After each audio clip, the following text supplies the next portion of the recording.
let's first start by recapping some elements that we touched on last week. Last week I mentioned a very interesting event that sort of gave me a different perspective. I mentioned that gentleman who came over to me after a lecture who said something like, "Rabbi, very interesting lecture, but according to what you're saying, I wasted my entire life." And the reason I mentioned that story was because most people spend very little time thinking about critical issues of life. And Mesillas Yesharim explains to us that probably the single most critical issue that a person must spend time thinking about is, why did Hashem create me? What am I doing here? What's the reason that I'm on this planet? And we touched on last week very briefly, and we're not going to spend a lot of time on it this week either, but the Mesillas Yesharim tells us very, very clearly, Hashem created us for one reason and one reason only, and that is to grow, to accomplish, to use our time, our energy in this world, to make ourselves into what we'll be for eternity. We're here for a few short years. We're in this hotel called planet Earth for a short while. And whatever we shape ourselves into, whatever we make ourselves into, is what we'll be for eternity.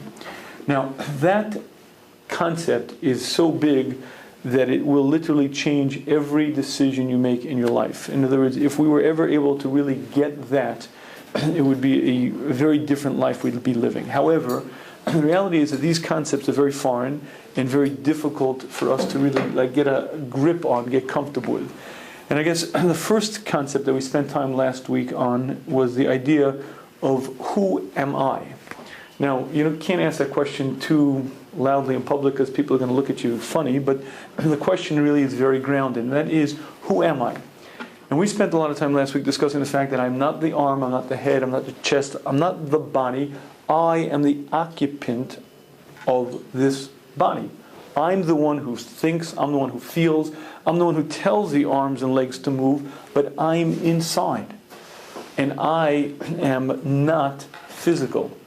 And that is a huge, huge concept, that even though everything I do is in a physical world, I've always been in a physical world, my body certainly is physical, but I am not physical. I'm the neshama, which is a dirty word that we try not to use because it fools me, it makes me think about some alter ego, some distant cousin, but I am spiritual. And one of the things we mentioned last week, which is very important to focus on, is that medical science has a lot of trouble with these concepts. You ask a physician to define death. Is it when there's no EEG? Is it when there's no heartbeat? Is it when there's no respiration? How do you define death? And it's a very difficult thing to define. And I mentioned that I think there's a very easy way to define death. The answer is quite simple. When I leave the body, the body's dead, right? When I leave, the body's dead. The reason why that's not in any of the medical textbooks in any university in this country is because you cannot measure I. You see, I am not physical. I am spiritual. I am ruchni. You can measure something's weight, you can measure its density, you can measure how long it is, but I have no manifestation in a physical world. I'm completely spiritual, completely ruchni, and when you think about it, that's one of the great kind of aha moments when you get it and you say, oh, I get it. I'm not physical. Now again, you have to be a little careful because they start looking at you funny like you're some kind of airhead. Oh, you're not physical. Oh, what are you? You're spirit. Oh, but that's reality. I don't know how else to say it other than I'm the occupant of this body. I'm a pure ruchnius entity, and I have no physical limitations. Hence, when the body dies, I live on forever. I am temporarily housed in here. I leave the body behind. And the reality is, and this is one of the great shocking points of life, is that when I leave this body behind, it's not that I die as in normally we understand, I go to sleep, I'm at rest, but rather quite the opposite. When the body is buried, I separate, and then I experience things very, very differently than I do now. Now I'm cloaked in this heavy, heavy coat. I'm locked into these physical barriers. I can't feel, I can't remember, I can't sense things. But when this cloak is stripped and I step out, I feel things with an intensity. I remember every conversation I ever had. I remember every memory. I feel it with an intensity and a clarity of presence that I can never experience here. And if you'd like to really understand it, as ironic as it sounds, the only time I begin living is after I died. Meaning, when the body's buried and I die, that's when I first start living. That's when I'm first really awake, alive, completely sensing, feeling, emotionally experiencing what it means to be alive. And as weird as that sounds, that's a reality. And it's a reality that we spend very, very little time thinking about. Now, the Mesillas Yesharim really is focused, the whole first parak is focused on one single concept. And that is that Hashem created us to give of His good to us. Hashem is the meitiv, Hashem is the giver. Hashem wants to share of His good with us.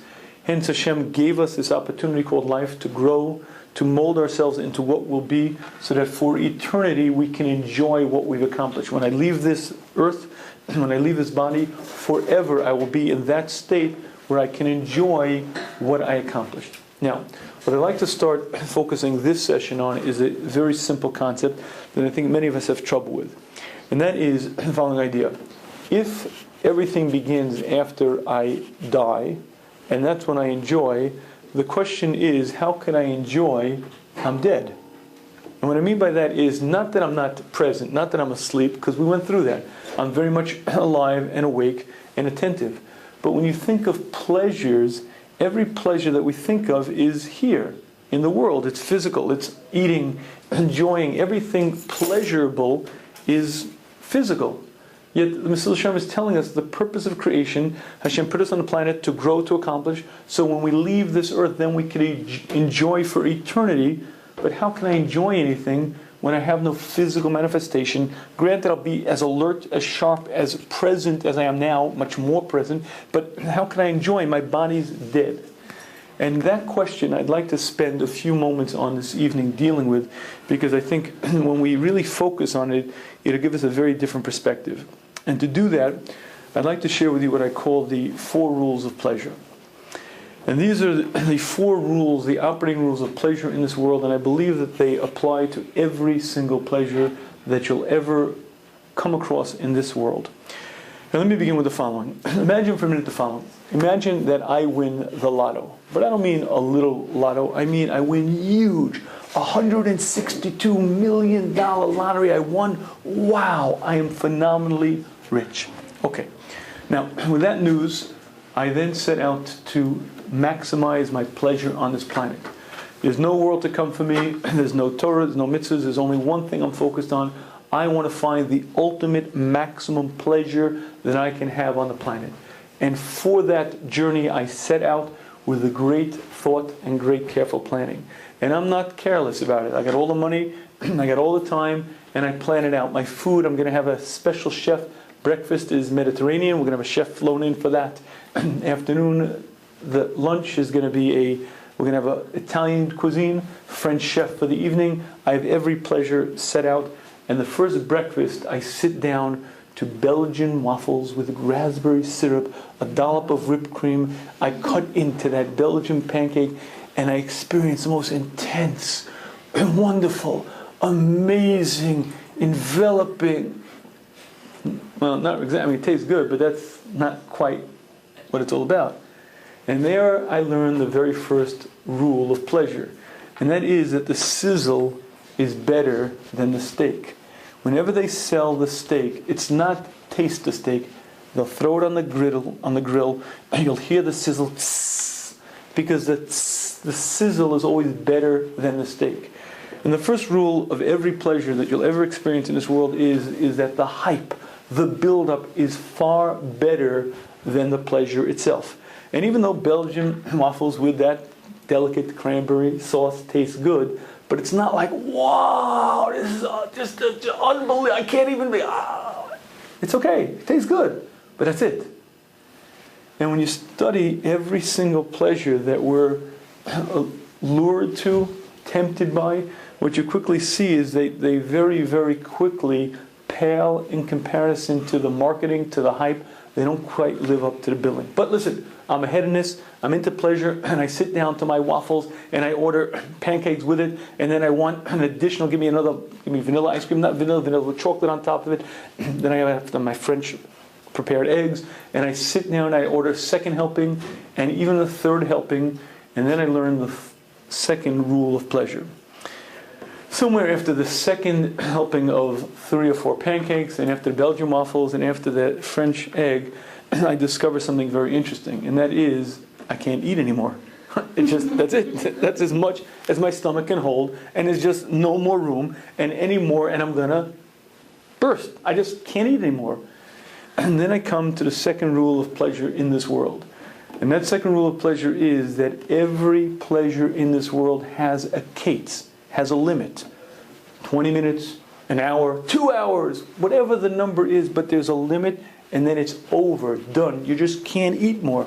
And I have to wait until lunch. And it's going to be a long time because I am stuffed. And any pleasure that you find in this world has a limit, has a case, and then it's done, it's over. But listen, I am dead set on my journey. My journey is absolute maximum pleasure. I am the hedonist. Nothing's going to deter me. So I'll wait for lunch. I'll wait. I play a little tennis, maybe look at the golf course a bit, ride around, I love those little golf carts, ride around a little bit, come back nice and hungry for lunch, and it's a thick steak. I mean thick, but soft as butter. I cut into it and it's unbelievable. The first bite is delicious and I'm chewing it and savoring it, the aroma, the taste, it's great. And I swallow it, and the second bite, the third bite, the fourth, and the fifth, and then I learn the third rule of pleasures in this world. Third rule is really quite simple. If you go to a restaurant that you really enjoy, and you sit down to a dish that you really like, and your friend is sitting down to her favorite dish, at the fifth bite, ask her what it tastes like. Now let me explain to you what I mean. First bite, everybody cuts it into and tastes it and thinks about what they're eating. Ooh, it tastes good. I like the texture, the aroma, the flavor. Wow, it's really good. Second bite, I'm not sure. Third bite, back to the conversation. By the fifth bite, no one pays attention to what the food tastes like. You're back to the conversation, you're back to looking around the restaurant, you're answering your text, you're thinking about what you're doing later, and you're not even focused on what you're eating. And it's an astounding thing that by the third, fourth, fifth bite for sure, you don't even know the real difference, whether it's a very delicate steak, whether it's chicken, what it is, and that is the third rule of pleasure. The third rule of pleasure in this world is the first time is the best time, but there's only one first time. Any single pleasure in this world that you have the second time will never be the same as the first. You could have heard about this particular food, and you could have waited for it, and the first time it tastes great. But the second time, I don't know, it just lost its kick. I don't know, did the chef prepare it the wrong way? Did they forget how to cook it? No. They cooked it exactly the same way. It was prepared the same way. But the first time is the best time, and there is only one first time. And the third rule of pleasure is that every single pleasure in this world will never be the same the second time, the third time, the fourth time. It begins losing its luster, losing its appeal, and you begin to understand that pleasures aren't quite what they are made out to be.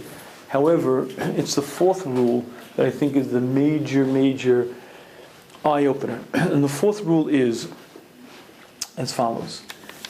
When you find a person who has really succeeded in life, made a lot of money, done well, and is sitting down to describe their recent vacation. Oh, it was great. We went to the Bahamas and we had a great time. We were on the beach and there wasn't a person there. It was great. Listen to every description and you'll invariably hear the words, it was, we had, it was, but they're all in the past tense. And now you come to the fourth rule of pleasure in this world, and that is, pleasures in this world are had and they're gone. There's nothing left. We had a great time. It was great. It was really wonderful. And what do you have now? Nothing. You went on a cruise. It was unbelievable. And what do you have now? You have a sunburn, a $3,000 credit card bill that you don't know how to pay, but the pleasure isn't anymore. There's no pleasure that remains. Like you keep it for a week, a month, a year. The pleasure is something you had. It's gone. You have a memory of it. You could describe what it was, but it's gone.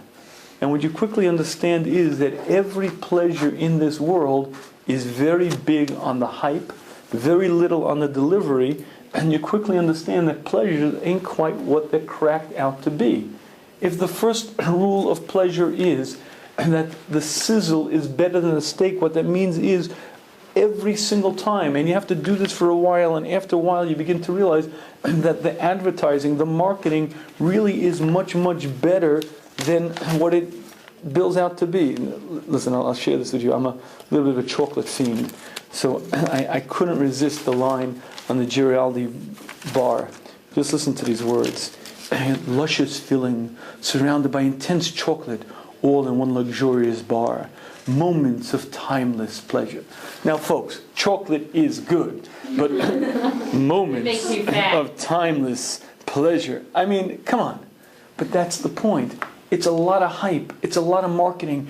Your tongue starts drooling. I need it. I have to have it. But then when you get it, it's all right. It's, not quite what it was built up to be. And that's because every pleasure that we experience in this world is illusionary. The sizzle is better than the steak. It's all about the hype. Every pleasure has its limits. It's 10 minutes, 20 minutes, 40 minutes. It's got its limit. And the third rule of pleasure is the fact that every single pleasure that you have is the first time, it's the big deal. Afterwards, it's no longer. But the fourth rule, and this is the kicker, is that every single pleasure in this world, once it's gone, is finished, no more, isn't there, and you have nothing left for it. Now, when you spend enough time thinking about these kind of concepts, you should come to the following question. Okay, I get it. Pleasure's built up to be a lot more than it is. It really doesn't deliver quite what it promises.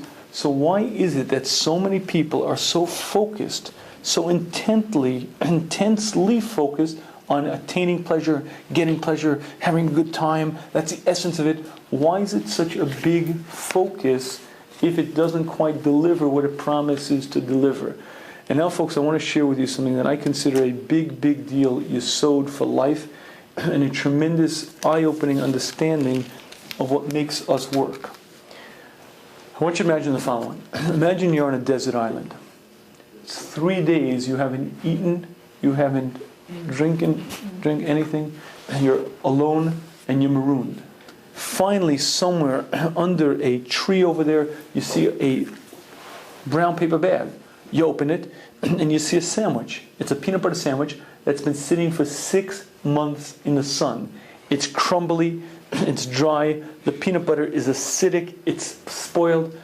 What do? You haven't eaten in 3 days. What you do is you wolf that sandwich down faster than anything you've eaten in your life.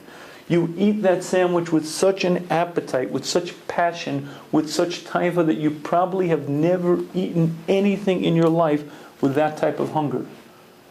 That's what we call passion, taiva, hunger. That is very distinct from pleasure. If I were to ask you, how much pleasure did you have in that activity? I doubt you'd say a lot. I mean, wow, the luscious feeling of the crumbly crumbs as they scratched my throat. The putrid smell of the peanut butter rotten that sort of like filled my palate. I don't think it's like one of the high moments of your pleasure career as a hedonist. The pleasure was minimal. The passion, the taiva, was very great. And that's a distinction that most people do not make. That there's a vast difference between passion and pleasure. Taiva is drive, hunger, appetites. You have a desire to do something that doesn't translate into the fact that therefore there's a tremendous amount of pleasure. Quite the opposite. Most things that you have a tremendous taiva for, most things that you have a tremendous drive for, often will leave you empty, will not deliver the pleasure that you thought they did, because that's not the way the world was created. And now, folks, I want to share with you the great, great observation. If you'd like to think about this, the more passion, the more taiva you have for a particular activity, I almost guarantee you the less actual pleasure that it will deliver. And it's almost like a reverse pyramid. The greater the passion, the greater the taiva, the less real pleasure that it delivers. Let me share with you what I mean. There was an interesting lottery study that was done. This was a study of major lottery winners who had won it big, enough money that they no longer had to work, enough money that they could really change their life. The study found that after 1 year, 80% of these lottery winners were back at work, often at the same job they had left before they won. Now you got to understand this. Here's Joe, the dock worker. For 20 years, he's going on, oh, I'm going to win. I'm going to win it big. When I win, you're not going to see my face around here. I ain't going to work another day in my life. Not me, no way. And in fact, Joe wins. And he wins big. He's wealthy. He doesn't have to work another day in his life. And then a year later, he's back at the same job. And you scratch your head and say, Joe, I don't get it. For 20 years, you were telling us, I'm out of here. You won't see my face in this joint no more. Never work another day in my life. And then Joe wins, doesn't have to work, and then ends up back at the very same job. And you say, what's pshat? What's going on? And the answer really is quite simple. Initially, Joe was very entertained. He went bungee cord jumping off the Eiffel Tower. He went ballooning over the Serengeti. He had a grand old time. He bought a BMW in every flavor of the rainbow. He was having a blast. It lasted a while, a month, 2 months, 3 months. He went around the world, came back, went around the world another time. But after a while, he got bored. Bored. You see, if the human isn't productive, if the human isn't accomplishing, the human gets cranky, bored, loses focus, and just doesn't enjoy anything. And now you come upon a very interesting phenomenon. And that is understanding how Hashem created the human, what Hashem wants from the human, and what a human needs to find satisfaction in life. If Hashem created us to grow, to accomplish, if that's the matara, if that's the purpose, then built into that is a very real need in the human for exactly that. If you'd like to understand what really brings pleasure to the person, just study what really gives you lasting satisfaction, what gives you real pleasure. Likely it's relationships, likely it's things that you've accomplished, things that you've done. If you sit back after a year of real work, where you were challenged and you grew, and you know that you're a different person, there's a deep, long-lasting sense of satisfaction that doesn't just pass and is gone, isn't bigger than the hype, is so real, so intense, such a part of you that it lasts, remains, and it's much deeper, much more meaningful than all of the pleasures of this world.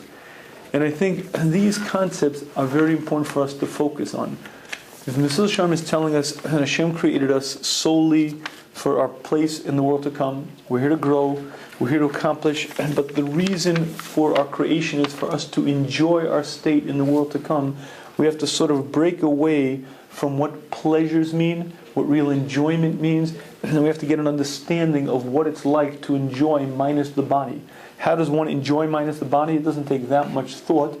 Imagine the last time you sat down to a beautiful piece of music. You listened to a new song, and you just sort of closed your eyes, and the beat took you, and you felt a sense of joy, of happiness, of real simcha.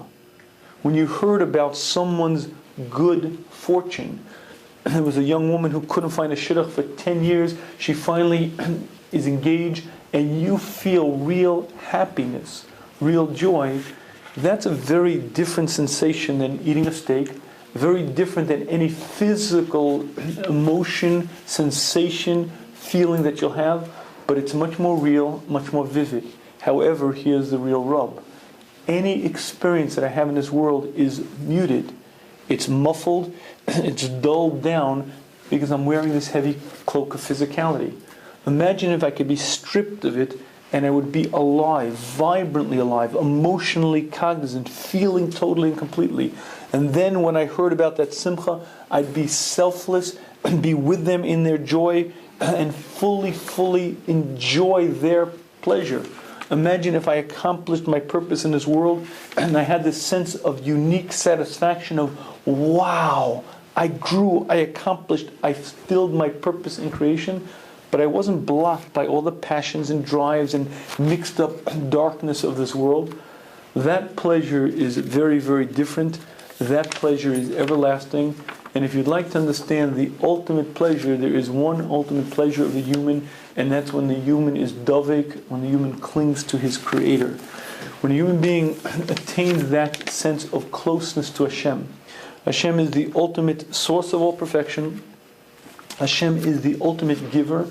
And the more close, the more clinging, the greater proximity that a human has to Hashem, the more enjoyment that a person has.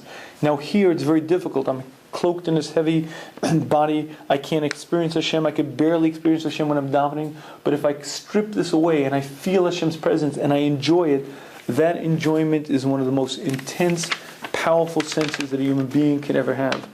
I think there's a lot to think about in terms of what most people assume is pleasure and what most people would sacrifice everything for. Oh, for just a little bit of pleasure, money and pleasure and these things.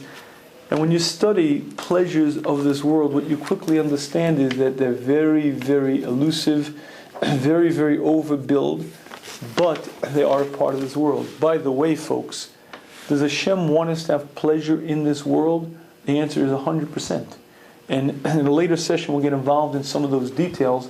But the Torah is not asking you being not to have pleasure in this world, but the Torah is telling us that there's a purpose, there's a reason, there are pleasures to be used, there are activities to be done. But the key point is that if you really want to enjoy your experience on this planet, understanding what really brings you pleasure and what doesn't is a key to that. The first rule is understanding that I'm not physical, I'm the occupant of this body, I'm the neshama, I'm the spirit. Understanding the rules of pleasure, that any pleasure that I have is quickly passing and isn't anymore. And then understanding, finding what really brings me pleasure, what really brings me enjoyment is the key to fully understanding it, what I'm here for, and ultimately understanding that my place in Olam Haba is based on what I've accomplished, and how much I enjoy is based on my level is a key to understanding life. Let's stop here, and I'll take some questions if anyone has questions, and we'll go on.